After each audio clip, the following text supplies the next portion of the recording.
पहला ब्रांड पवन सिंह ही है। मेरे भाई ये सब नाम दिए हैं पावर स्टार। भोजपुरी में पहली बार पवन सिंह ने हिंदी लाया।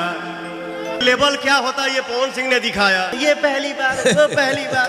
हम लाइव आके नहीं बोलते हैं कि मैंने ये किया, मैंने वो किया। क्या कर बस जो पवन सिंह ने कर दिया है ना, उसी पे रेंगे हो। पवन सिंह ने किया उसी पे रेंग रहे हो। तो पवन सिंह करेगा उसी पे रेंगोगे। तो मेरा नाम पवन सिंह है। हाँ। ठेकेदारी नहीं करता हूँ। जो कुछ भी हूँ जीरो हूँ। आप सबका आशीर्वाद हूँ। लेकिन मैं आज ये अनाउंस कर रहा हूँ इस मंच पे, जो आप लोगों ने भी कल्पना नहीं किया होगा, उसको भी नचाऊंगा भोजपुरी में। पावर खत्म ना हुई। मेरे भाई ये सब नाम दिए हैं पावर स्टार। पावर एजे से शुरू होला, एजे से खत्म हुई। पावर दूसर के कहां से ले ली।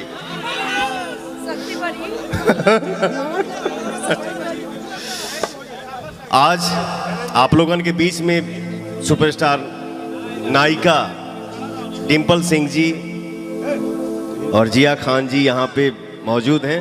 एगो ताली बजा दजा, खाली मोबाइल पर रिकॉर्डिंग कर सका रे। वाह। हमरा गीत के रवानी हऊ, हमरा गीत के रवानी हऊ, एह किताब के कहानी हऊ। हमरा गीत के रवानी हऊ, एह किताब के कहानी हऊ। हम तो दुनिया से साफ साफ कहिए देले बानी कि केने ले जाई रे कि तू ही हमर जवान।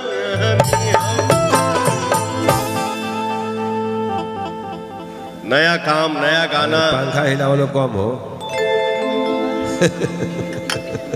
ए तनी छोटे बाबा के देखे तो लोग जाता ना पंखा ले कहीं खड़ा वालों। बेटा बाबू बैठो, बैठ के हिलाओ।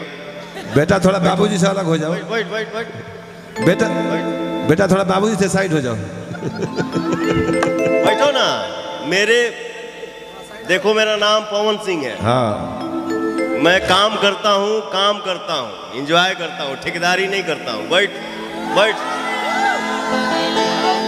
बैठ बैठ जाता हर मीटर डाउन बैठलो रहा तो कौन दिक्कत देखिए। अरे भोकल क्यों बिगाड़ रहे हैं महाराज, इसको बनाइए कोरस। कभी किसी का सुनता हूँ, ये हुआ वो हुआ ऐसे हुआ। पहली बार नहीं बोलता हूँ यार, लेकिन कभी कभी बोलना मजबूरी हो जाता है। भोजपुरी में पहली बार पवन सिंह ने हिंदी लाया। भोजपुरी में पहली बार पवन सिंह ने पंजाबी लाया। भोजपुरी में पहली बार पवन सिंह ने अंग्रेजी लाया। भोजपुरी में लेवल क्या होता है ये पवन सिंह ने दिखाया। बाकी कोई बोलता है ये पहली बार, वो पहली बार। अरे यार, हम देखिला तो हमके हंसी छूटेला। भोजपुरी में क्या हुआ है मुझे कुछ नहीं आता है। मैं सबसे छोटा हूं, लेकिन कभी कभी दीपक यार मजबूरी हो जाता है बोलना है। कितना चुप रही आदमी। हम लाइव आके नहीं बोलते हैं कि मैंने ये किया, मैंने वो किया। अरे यार, हाई भाई हाई होता हाउ होता। अरे यार, तोहनी के का कर बस जो पवन सिंह ने कर दिया है ना, उसी पे रेंगे हो। जो पवन सिंह ने किया उसी पे रेंग रहे हो, और जो पवन सिंह करेगा उसी पे रेंगोगे। पहला ब्रांड पवन सिंह ही है। किसी का भी नाम आएगा पवन सिंह के बाद आएगा। फिर भी मैंने इतना बोल दिया, क्षमा चाहता हूं। थोड़ा पवन जी के भोगल उठाइए। मैं सबसे छोटा हूं, लेकिन हंसी आती है। पीछे साइड फिल्म उठाइए। पहली बार अरे पहली बार जो भी हुआ है भोजपुरी में लेवल आया, पवन सिंह लाया है। पहली बार शुरू हुआ है ये, और पवन सिंह ही लाएगा। ये कहने वाली बात नहीं है। पवन सिंह को सोनू निगम ने भी कहा और गुरु रंधावा ने भी माना कि अगर किसी की आवाज है तो वो पवन भाई की है। जहां जाती है वहीं पे झंडा गाड़ के आती है। इसलिए अपना यार भारत का शेर नहीं, दुनिया का शेर, भोजपुरी की शान, भोजपुरी माटी के लाल पवन भाई के नाम एक बार जोरदार तालियां। और पवन भाई, कल आप रहें या ना रहें, लेकिन भोजपुरी की जो माटी की सुगंध आपने दुनिया में छेड़ी है, उसे कोई नहीं मिटा सकता। रियली भोजपुरी इंडस्ट्री में 100 मिलियन सबसे पहले कौन देखा है? पवन सिंह। आज मिलियन के लोग बात कर रहे हैं, मिलियन हो गया, हाई हो गया, हाउ हो गया। सबसे पहले भोजपुरी इंडस्ट्री में 100 मिलियन पवन सिंह देखा है, पवन सिंह ही दिखाया है। ओहो 200,000 होता तो मिलियन कह देता लोग। हाँ, हाई हो गया, हाउ हो गया, ये हो गया। अरे यार क्या हो गया? 15 घंटा में 250 कहता लोग 1 मिलियन। और वैसे पवन भैया, यह पब्लिक है, सब जानती है, नो डाउट। आज बोला हूं मैं थोड़ा बहुत, आप लोग मुझे क्षमा करिएगा। सही बोले हैं सर। एक लेकिन मैं रिक्वेस्ट चुप रहता हूं, मेरे भाई सब बोलते हैं, मेरे भाई ये नहीं बोलने देते हैं। ये मेरा सूर्या यहाँ पे बैठा हुआ है, अरे व्यास जी तन खड़ा है। शकुंतला जी के सुन रहा हूँ। Love you. ए व्यास जी तनी शकुंतला जी कुछ कहो। शकुंतला जी बोली।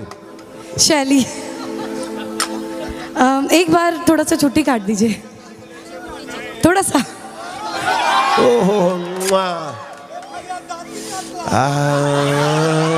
आप जाके यकीन हो रहा है, फाइनली सपना सच हो गया है मेरा इनसे मिलने का। अच्छा सोच के हमेशा बहुत बहुत बहुत ज्यादा बड़ी वाली फैन हूँ आपकी, बाकी बहुत ज्यादा बड़ी वाली फैन हूँ। और आज मैं इस मंच से यह भी बोल रहा हूं, 5,000 2,000 में जाके दूसरे लैंग्वेज में लोग पता नहीं क्या क्या कर रहे हैं। भोजपुरी से भोजपुरी कलाकार हमारे ऑडियंस बनाए हैं, पता नहीं हमको पावर स्टार बोलते हैं, पता नहीं सुपरस्टार। मैं जो कुछ भी हूं, जीरो हूं, आप सबका आशीर्वाद हूं। लेकिन मैं आज ये अनाउंस कर रहा हूं इस मंच पे, जो आप लोगों ने भी कल्पना नहीं किया होगा, उसको भी नचाऊंगा भोजपुरी में। भैया भैया भैया भैया, राउर खातिर 4 लाइन कि हवा देखी है लोगों ने, समंदर नहीं देखा। हवा देखी है, आंधी का बवंडर नहीं देखा। अरे बड़ी और भी चीजें हैं जहां में कुएं के मेढकों ने समंदर नहीं देखा। तो आप समंदर हैं। धाना शकुंतला जी। हमने अपने माँ बाप से, बाबा से, दादा से यही सीखा है, यही सुना है। बाबू आप लोगन के भी हम बता दी, आम जब फल देला ना, झुक जाता है। क्या बात है, मजा आ गया। आम जब फल देता है तो झुक जाता है, वो कभी नहीं बोलेगा कि मैं बड़ा हूं, वो ऐसे हो जाएगी। लेकिन गड़हा में ऋण जौन होला ना, ऋण का काला तो नहीं देले रे, वो ऋण का आला होलरी में भांज के जरा दिया ला। एक के डढ़िया में 10 को फरी ऐसे हो जाए।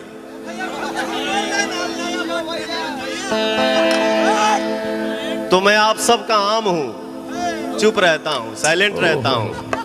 लेकिन जिसको जो मजा चाहिए, पवन सिंह का नाम ले लो। पवन भैया से आगे, पवन भैया से आगे, पवन सिंह से आगे। पवन सिंह से आगे जाने में दूसरा जन्म लेना पड़ेगा बेटा।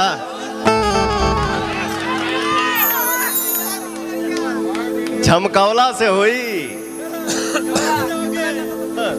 और ये आज हमारे बीच हम सबकी फेवरेट वॉइस अमृता दीक्षित का स्वागत, अभिनंदन।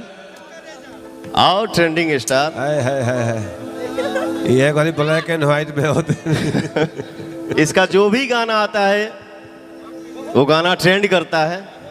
गॉड ब्लेस यू, आप बहुत आगे बढ़िए, मस्त रहिए बेटा। 2 मिनट तनी एगो हमार भाई बोलना सा गाना गावे खातिर। हमरा गीत के रवानी हऊ, हम गाने में गावा था नहीं, बोलब ना, बोलब तो फालतू ढेर बोल दे। ठीक है ना? ऊंचा ऊंचा ऊंचा हौ खान, इनका जब गाना होता, अरे तोहनी के आज करत तरह हम कहिए कह चुकल बा। सही बात। अभी कहाँ कहाँ करब तोहनी के तोहनी के कल्पना के नहीं जा सकत कहाँ कहाँ करिए पवन सिंह उजा जाए में दूसरा जन्म लेना पड़ेगा। हट!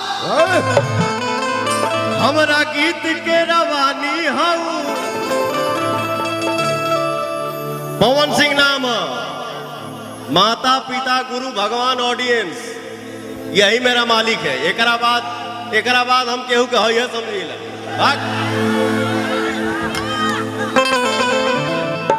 यही मेरा मालिक है। मैं इन्हीं पांचों से डरता हूं।